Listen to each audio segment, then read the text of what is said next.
Hello friend, this is Michael Ascuti, and today I'd like to do something I try to never do, and that is to record a video that is based on presentation slides, but it's much easier for me to show this to you than to write it.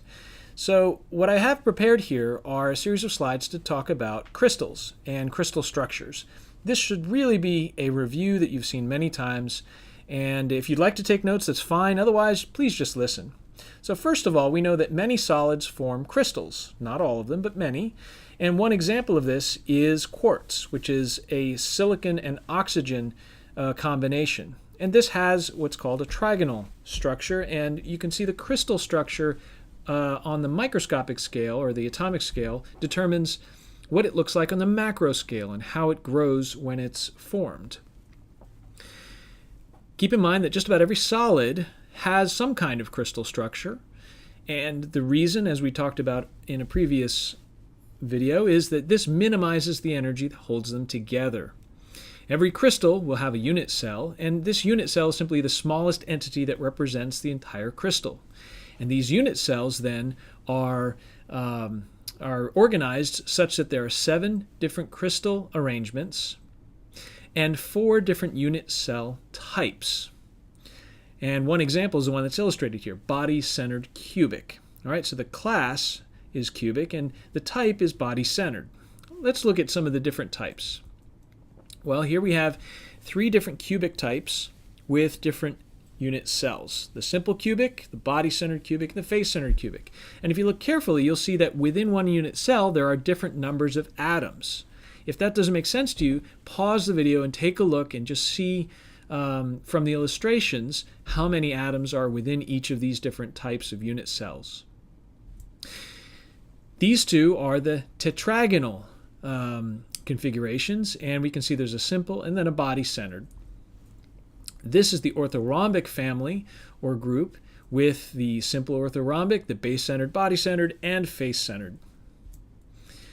And then we have the monoclinic, simple, and base-centered crystals. This is a hexagonal crystal, triclinic, rhombohedral, and all of these go together in different materials depending on what atoms are forming the crystal. So one very important example is crystalline silicon, and this is a electron microscope image, and I hope what you can see here is that, number one, it is perfect. Not just the words, but if you look at the arrangement of the atoms across at least this scale, it is a perfect arrangement of these atoms. And this can be done on the scale of many millimeters, centimeters, and even inches. And it's the basis on which our microelectronics and semiconductor industry has been formed. And I hope you can see the scale bar there. That's 10 nanometers. And what this microscope, which is called a transmission electron microscope, can do is image individual atoms. Now, not all materials are perfectly crystalline. Actually, it's very hard to make a perfectly crystalline material.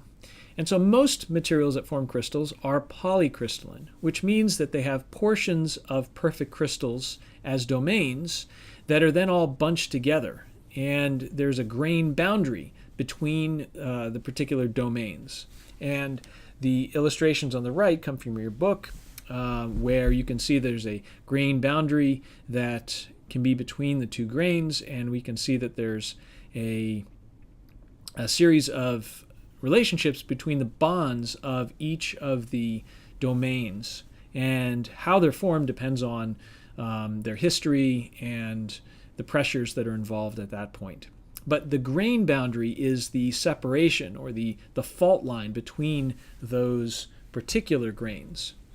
And silicon is very often a polycrystalline form, and there's 2 very famous examples of this. One of them is the gate electrode in silicon MOSFETs, and MOSFETs are the kind of transistor that are in most, or at least predominant transistor in semiconductor integrated electronics, like a CPU chip.